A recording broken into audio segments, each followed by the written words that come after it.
Sir बात हो गई आपके कॉलेज लाइफ की। अब आते हैं हमारी यूनिवर्सिटी पर, यानी कि मेवाड़ यूनिवर्सिटी। सर हमने सुना है कि आप प्रॉक्टर रह चुके हैं हमारी मेवाड़ यूनिवर्सिटी में। सर जब आप बच्चों को सिखाते थे डिसिप्लिन, उनको डांटते थे, तो सर आपको अपने बचपन की याद आती थी, यानी कि अपने कॉलेज लाइफ की। ये भी कह सकते हैं। एक्चुअली देखो, कुछ चीजें ऐसी होती हैं। मुझे दो चीजें पसंद नहीं थी जो मैंने फील की थी, जिस वजह से मैं बच्चों को ज्यादा डांटता था। एक, अगर कोई भी स्टूडेंट, कोई भी लड़का अगर किसी भी गर्ल को कमेंट करता है। जो मेरा टेन्योर था 2018 से लेके 2022 तक, मैं 4 इयर्स कंटिन्यू प्रोक्टर रहा हूँ। और सबसे ज्यादा जो बच्चों को मैंने डांटा है या उनको मैंने पनिश किया है, तो उसमें 80% उनको ले, किया है आ रही जिन्होंने है तो पकड़। कहीं ना कहीं बॉयज ने गर्ल्स को कमेंट किया है, या गर्ल्स ने कहीं ना कहीं बॉयज को कुछ कमेंट किया है। तो मेरा जो सबसे ज्यादा फोकस रहता था वो ये रहता था कि स्टूडेंट लाइफ में आप किसी भी तरीके से रहें, कहीं पे भी रहें, लेकिन आपका एक जो डिसिप्लिन है, जो आप यूनिवर्सिटी में रहते हैं तो आपके साथ में कोई गर्ल्स पढ़ रही होगी, कोई बॉय पढ़ रही है, तो आपका आपस का जो बॉन्डिंग है वो एक दोस्त का होना चाहिए, एक क्लासमेट का होना चाहिए, ना कि किसी और थर्ड तरीके से कि वो उसको भी गलत लगे और आपको भी गलत लगे। हाँ, नॉर्मली काफी बच्चों को, देखो ये तो मैं नहीं बोल सकता, पीटा भी है, लेकिन उनके सिर्फ फ्यूचर के लिए, उनके सिर्फ बेनिफिट के लिए। क्योंकि जब आप किसी गर्ल को या किसी फीमेल स्टाफ को अगर गलत कमेंट करते हो या गलत तरीके से उस चीज़ों को आप रिप्रेजेंट करते हो, तो मेरे हिसाब से ये सारी चीज़ें गलत। हाँ, काफ़ी सारे इंसिडेंट होते थे, हॉस्टल में होते थे, आउटसाइड ऑफ द हॉस्टल होते थे। बच्चों में बहुत ज़्यादा ये क्रेज़ था कि नहीं, गौतम धाकड़ सर तो बहुत ज़्यादा स्ट्रिक्ट हैं, चीज़ों को लेके बहुत ज़्यादा स्ट्रिक्टनेस रखते हैं, चेकिंग बहुत ज़्यादा करते हैं, चीज़ों को बहुत ज़्यादा डांटते फटकारते हैं। देखो, वो एक जो हमारा एकेडमिक पार्ट है, हमारा जो एक जॉब का पार्ट है, जिसको हमको करना ही होता है, और उससे कहीं भी किसी भी स्टूडेंट को कोई प्रॉब्लम परेशानी नहीं होती है, क्योंकि वो उनके सिर्फ एक सुधार को जिसको हम बोल सकते हैं, वो उसके लिए होता है। अब रहा बच्चों में, आज बच्चे जो बच्चे ये बोलते हैं कि गौतम सर स्ट्रिक्ट है, अगर उनसे दूसरा पार्ट ये पूछा जाएगा कि वो कितने हेल्पफुल है, तो आपको वो भी बताएंगे कि वो कितने हेल्पफुल है हर चीज में। तो एक डिसिप्लिन वाला मैटर ऐसा है कि आप अगर डिसिप्लिन में वो चीजें में, तो आप अपनी यूनिवर्सिटी को रिप्रेजेंट करते हो, आप अपने आप को रिप्रेजेंट करते हो, अपनी फैमिली को रिप्रेजेंट करते हो। नॉर्मली जब भी आप कोई कुछ गलत यूज करते हो या कुछ भी आप अच्छा करते हो, तो डायरेक्ट उसका इफेक्ट जो है वो आपके पेरेंट्स पे जाता है। आप कुछ भी अच्छा करो, लोग बोलते हैं माँ बाप ने ऐसा सिखाया होगा, कुछ भी गलत कर दो, लोग सीधा बोलते हैं आपके माँ बाप ने ऐसा ही सिखाया होगा। तो हम उनको रिप्रेजेंट कर रहे हैं जिन्होंने हमको यहाँ पहुंचाया। तो उसका सीधा सा ये है कि जब तक हम, हमारा एक जो डिसिप्लिन है वो जब तक एक अच्छा नहीं रहेगा, बिहेवियर अच्छा नहीं रहेगा, नेचर अच्छा नहीं रहेगा, वी कैन नॉट से कि हम एक अच्छे स्टूडेंट। तो ये सारी चीजें डिसिप्लिन में हम, मैं फील करता हूँ कि होनी चाहिए। सर अभी आपने बताया कि माता पिता ने क्या सिखाया है वो आप रिप्रेजेंट करते हैं। आपके बचपन में आपके माता पिता ने आपको कुछ सिखाने के लिए डांटा है या फिर मारा है? ऐसी कोई यादगार मेमोरी जो आप हमसे साझा करना चाहें? नहीं, मम्मी पापा ने, माँ बाप ने तो कभी नहीं पीटा मुझे मेरे ताऊजी ने बहुत पीटा है, लेकिन हमेशा उन चीजों पे जिन चीजों को मैं गलत तरीके से करता था, पढ़ाई नहीं करना, स्कूल नहीं जाना, कुछ गलत किसी से लड़ाई झगड़ा करके आ जाना, या घर पे सही से काम नहीं करना, ये वो सारी चीजें थी जो कहीं ना कहीं मुझे एक गलत रास्ते पे लेके जाती। लेकिन उनकी इन सारी चीजों की वजह से, उनके डांटने फटकारने पीटने की वजह से, मैं बहुत सारी मेरी उन चीजों को मैं रोक पाया जो चीजें मुझे नहीं करनी चाहिए। आज उन्हीं की बदौलत है कि अगर आज भी मैं कुछ गलत करने जा रहा होता हूँ, तो माइंड में मेरे एक बार 1% वो आ जाता है कि नहीं, मेरे माँ बाप भी हैं, मेरे पेरेंट्स भी हैं जो इस गलत चीज को सपोर्ट नहीं करें। तो नेचुरल है कि वो चीज फिर कभी भी आपसे गलत नहीं, अगर आपके माइंड में आपके माँ बाप। सर सबसे यादगार मेमोरी, सबसे ब्यूटीफुल बचपन का, क्योंकि सब सब कहते हैं कि गोल्डन पीरियड होता है चाइल्डहुड। तो आपके चाइल्डहुड में क्या गोल्डन था, सबसे प्यारा? सबसे प्यारा तो ऐसा कोई ज्यादा खास नहीं था, क्योंकि गाँव में लाइफ निकली है सारी, बचपन जो है वो गाँव में निकला है। तो गाँव में तो ऐसी कोई एक ऐसी प्यारी चीज तो मैं नहीं कह सकता, लेकिन यह है कि खेत में काम करना मुझे बहुत अच्छा लगता था। और हम आज भी बागवानी करते हैं, तो मुझे जो पपाया होता है उसको ग्रो करना बहुत पसंद था चीज़ों में। और जब तक पपाया का 1 ईयर पूरा हार्वेस्टिंग चलता था, तो कंटिन्यू फार्म था। तो मतलब ये कह सकते हैं कि मुझे खेती शुरू से ही पसंद थी। और बचपन भी मेरा उसी में निकला है। बाकी ऐसी कोई ज़्यादा प्रिटी चीज़ नहीं है कि जिसको मैं स्पेसिफिक बता सकूं कि नहीं बचपन में मुझे ये अच्छी चीज़ है, ऐसा कुछ नहीं। सर अभी आपने कहा कि आपको फार्म में रहना पसंद था, अभी आपको क्लास में बच्चों को पढ़ाना पसंद है या फिर फार्म में रहना? देखो, एग्रीकल्चर कृषि एक ऐसा सब्जेक्ट है जिसको आप लैब में या क्लास में नहीं पढ़ा सकते। अगर आपको उस बच्चे को कृषि एग्रीकल्चर पढ़ाना है तो उसको आपको फार्म पे लेके आना पड़ेगा। क्योंकि अगर उसको आप नॉर्मली एक बताओगे कि वीट वीट होता है, अगर आप उसको थियोरेटिकल पढ़ा रहे हो, जब तक आप उसको दिखाओगे नहीं कि वीट कैसा होता है, तो वो आगे कैसे उसको समझेगा, कैसे उस पर वर्क करेगा, कैसे रिसर्च करेगा, कैसे उसके चीजें डेवलप करेगा। तो अभी भी ऐसी बहुत सारी चीजें हैं जिनको हम नहीं जानते एग्रीकल्चर में, क्योंकि थाउजेंड ऑफ स्पीसीज अवेलेबल, हर चीज को हम भी नहीं जानते। लेकिन जब मेरा जो कॉन्सेप्ट है वो यही है कि बच्चे को फील्ड में लेके आना, फील्ड में चाहे वो घास ही क्यों ना खोदे, तो उसी से भी सीखेगा कि ये वीड मैनेजमेंट। तो फील्ड में मेरा कंसेप्ट सीधा क्लियर है। प्रैक्टिकल क्लास फील्ड में होना चाहिए, थ्योरेटिकल क्लास आपका आपकी क्लास में या लैब में प्रैक्टिकली। सर जैसे आप ज़्यादा फोकस प्रैक्टिकल नॉलेज पर करते हैं, सर एक मेरा क्वेश्चन सवाल था, जैसे सॉफ्ट स्किल ज़्यादा जरूरी होती है या फिर प्रैक्टिकल टेक्निकल स्किल आज के युग में, आज के मॉडर्न युग में?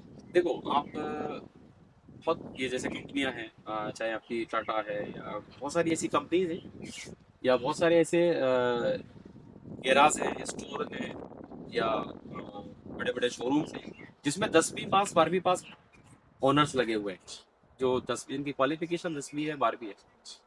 वो उसके पीछे रीजन एक सिर्फ यही है कि दे हैव देयर स्किल, उनके पास स्किल है, प्रैक्टिकली नॉलेज है, प्रैक्टिकली नॉलेज के बिहाफ पे वो वहां बैठे हुए, और आज वो अपना बिजनेस भी कर रहे हैं। अगर किसी बच्चे को प्रैक्टिकली नॉलेज है किसी चीज को प्रिपेयर करने की, जैसे एक एग्जांपल, अभी हमने हर्बल गार्डन बनाया है, उस हर्बल गार्डन को 4 स्टूडेंट हैं, उन चारों स्टूडेंटों ने हर्बल गार्डन को बनाया। आप किसी भी इंडिया में कहीं पे भी जाओगे, आप किसी भी गवर्नमेंट सेक्टर में, प्राइवेट सेक्टर में, इंडस्ट्रीज में, हर जगह एक लैंडस्केपिंग का डिपार्टमेंट होता है अलग से, हर ऑर्गेनाइजेशन में लैंडस्केपिंग होता है। उसके लिए फैकल्टी अपॉइंट होता है, एम्प्लॉय अपॉइंट होता है, जिसकी सैलरी मोर देन 1 लाख होती है। वही काम पर इस बच्चे ये चार उन्होंने यहाँ हर्बल गार्डन में। अब उनको अगर कोई भी अप्रोच करता है कि आपको लैंडस्केपिंग करके आपको कोई हर्बल गार्डन डेवलप करना है, वो जो स्टूडेंट जिन्होंने वर्क किया है with in 4 days herbal garden prepare. तो प्रैक्टिकली नॉलेज का ये पॉइंट है। अगर मैं उसको थ्योरेटिकल पढ़ाऊं कि हर्बल गार्डन ऐसे प्रिपेयर होता है, तो वो समझ नहीं पाएंगे कि कैसे उसको बनाना है, क्या करना है, क्या नहीं करना है, क्या लेआउट होना चाहिए, क्या प्लांट्स होने चाहिए, क्या स्पीसीज अवेलेबल होनी चाहिए। तो मेरे हिसाब से प्रैक्टिकल नॉलेज सबसे ज्यादा इंपॉर्टेंट है, बजाय ये सॉफ्टवेयर के। प्रैक्टिकल में सबसे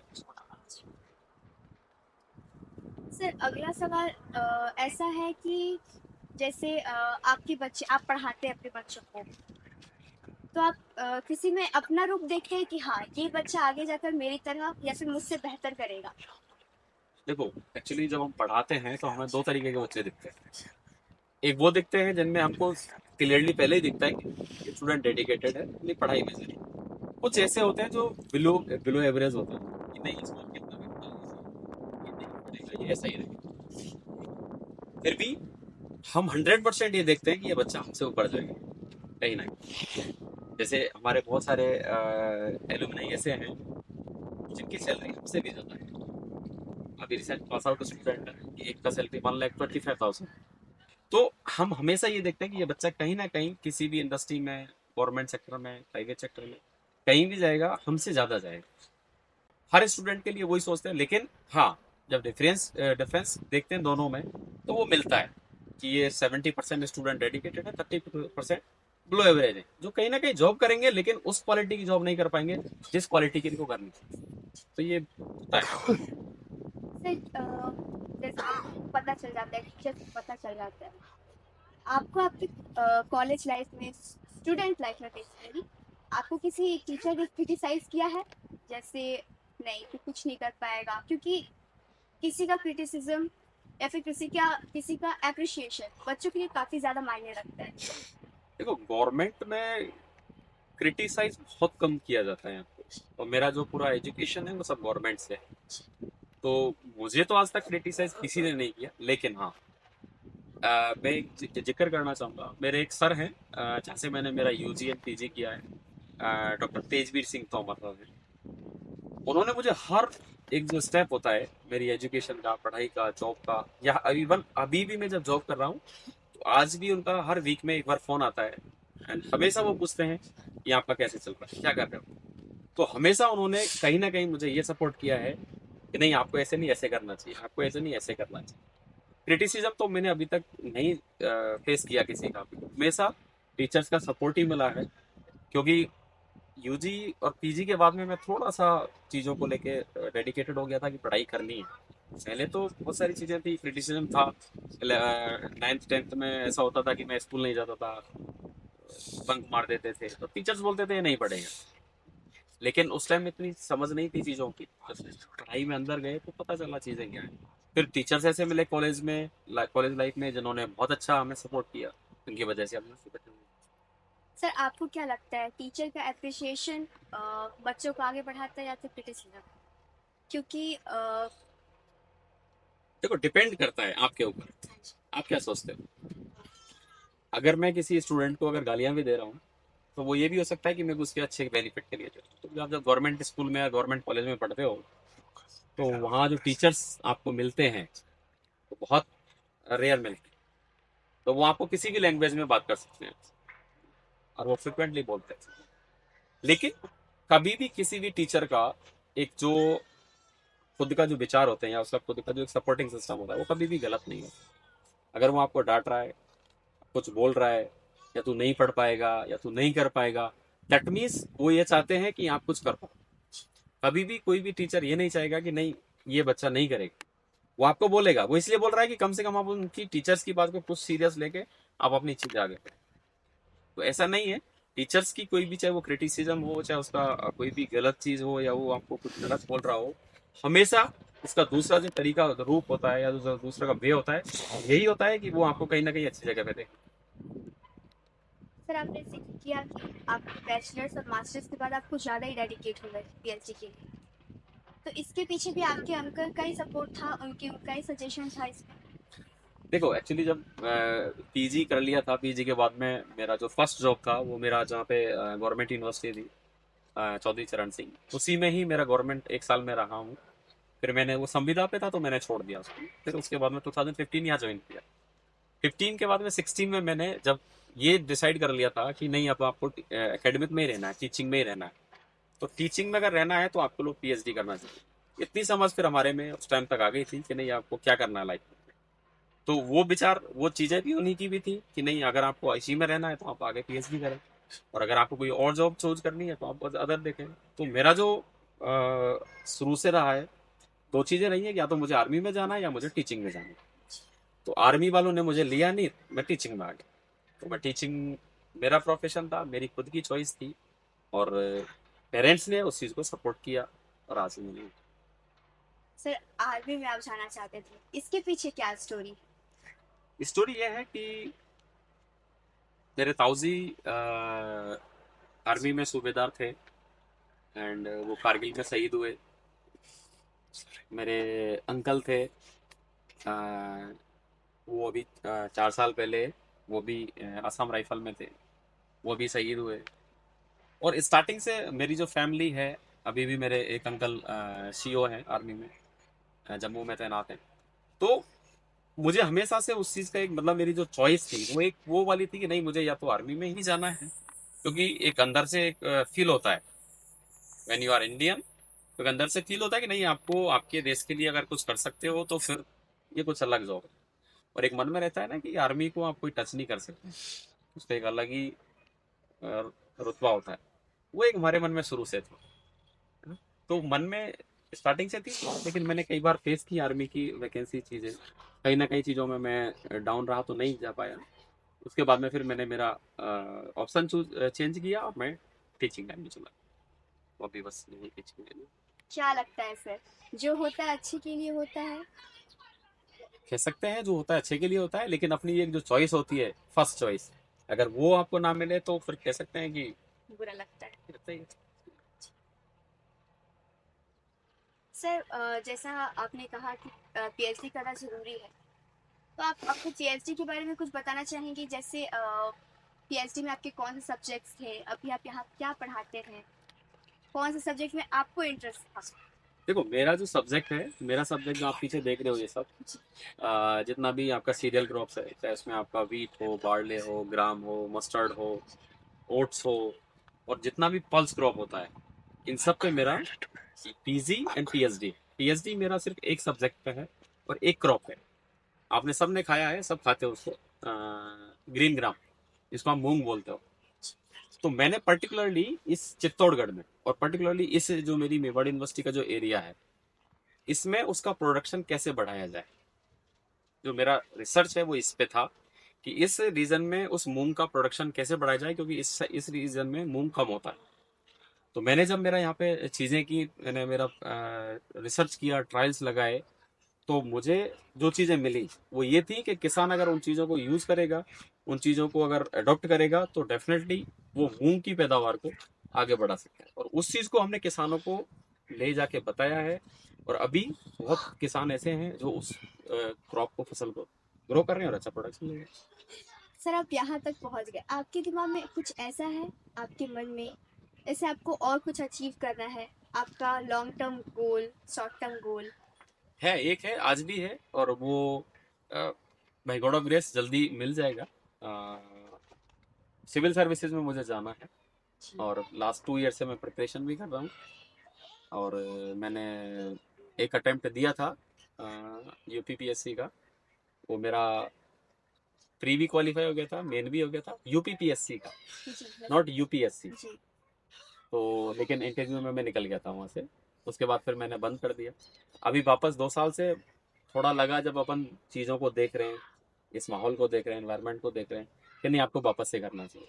और फिर जब आपके पीछे एक सपोर्टिंग सिस्टम ऐसा आ जाए जो आपको हर चीज़ में आपको सपोर्ट करे, जैसे मैं मेरी वाइफ की बात करता हूँ, डॉक्टर बबीता, तो अब मुझे ये टेंशन नहीं है कि मुझे जॉब करना चाहिए। अगर मुझे प्रिपरेशन करना है, मुझे तैयारी करनी है, तो मेरे पास में एक सपोर्टिंग सिस्टम है, ये भी है, और मेरे पेरेंट्स भी। तो मेरा एक लास्ट है वो, इसके लिए मैं तैयारी कर रहा हूँ, और देखते हैं क्या होता है आगे। करनी देश की सेवा ही है। वो तो डेफिनेटली बाहर तो जाना ही नहीं है। 2007 में मैं स्विट्जरलैंड गया था, 6 मंथ मैंने जॉब किया एज ए फार्म मैनेजर।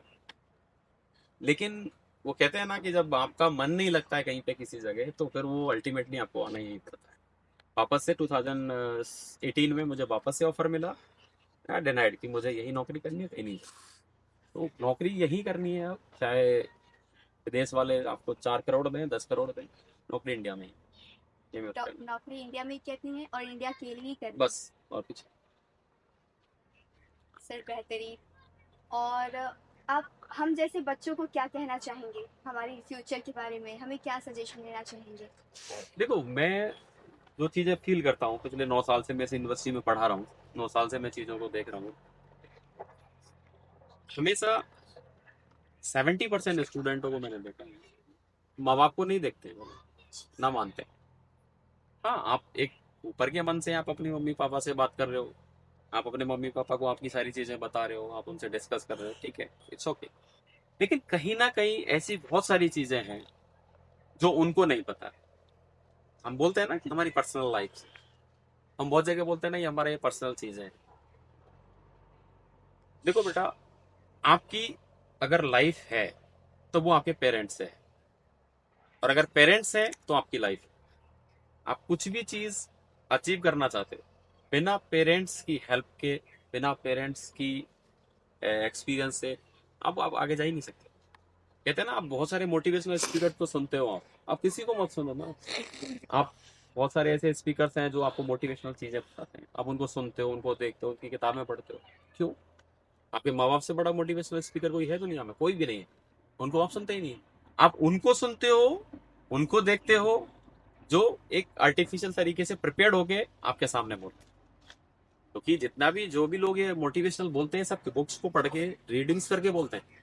आपके माँ बाप वो है जिन्होंने प्रैक्टिकली, जिन्होंने एक्सपीरियंस करके आपको चीजें दी। तो आप उन चीजों को तो देखते ही नहीं हो। अब माँ बाप आपको कोई चीज बोलते हैं, आप उसको डिनाई कर देते हो, आप उसको ऊपर से छोड़ देते कोई ऐसी बात जो आप हमसे शेयर करना चाहें, fun fact about doctor Gautam Singh Thakar sir, जो कि हमें ना पता हो, जो कि हमारी यूनिवर्सिटी के बच्चों को ना पता हो। देखो, आपको नहीं पता होगा, मैं कुकिंग सेफ से भी अच्छी करता हूँ। और कुकिंग में भी जो सबसे मेरी फेवरेट डिश है जिसको मैं बहुत अच्छा बनाता हूँ, वो है पनीर, जिसको शायद ही कोई होटल वाला बनाएगा। क्योंकि मैं पनीर अगर खाना पसंद करता हूँ तो वो मेरे हाथ का, अदरवाइज मैं कहीं भी पनीर खाना पसंद नहीं करता। और बहुत सारी ऐसी चीज़ें हैं। मैं अगर एक तरीका देखते हैं लोग, बच्चे जो देखते हैं मुझे, वो एक स्ट्रिक्ट टीचर की तरह से देखते हैं कि मैं एक स्ट्रिक्ट हूँ, थोड़ा खड़ूस सा भी हूँ। लेकिन अगर दूसरा वे देखेंगे तो मैं एक बहुत सॉफ्ट भी हूँ, बहुत पोलाइट भी हूँ, और बहुत एक नॉर्मल इंसान भी हूँ, जो जैसे आप लोग रहते हो, जैसे आप लोग बिहेव करते हो चीज़ों को लेकर, वैसे मैं भी करता हूँ। फन फैक्ट में तो ऐसा कुछ नहीं है, कॉमेडियन तो मैं शुरू से ही हूँ चीज़ों को लेके। दोस्तों में मजाक करना, रिश्तेदारों में मजाक करना, चीज़ों को मजाक के रूप में लेना, वो सारी चीज़ें मेरे में भी। लेकिन वो एक होता है ना कि आपको जहाँ पे आप जॉब करते हो, जहाँ पे आपका वर्क प्लेस होता है, वो आपको वो वैसे रिएक्ट करना पड़ता है। लेकिन जो दूसरा पार्ट है वो एक अलग है, उसको कभी मौका मिलेगा तो सामने लेके आएंगे आप लोगों को। ये सारी चीज़ें हैं मेरे तरीके से। सर कोई जोक आप जो सुनाना चाहें हमें। जोक तो क्या बता सकते हैं, कोई जोक तो अभी याद तो नहीं आ रहा। Thank thank you so much sir, बहुत अच्छा लगा आपसे बात करके। Thank you so much. मिलते हैं आपसे अगली वीडियो में, तब तक चैनल पे बने रहें, अपना ख्याल रखें, अपनों का ख्याल रखें, खुश रहें। धन्यवाद। Thank you.